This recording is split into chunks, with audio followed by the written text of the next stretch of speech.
Hello, creative minds. Want to make your design even more dynamic by adding music?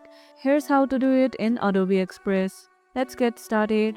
First, open Adobe Express and choose your project. On the left panel, click on the Media tab and tap on Audio.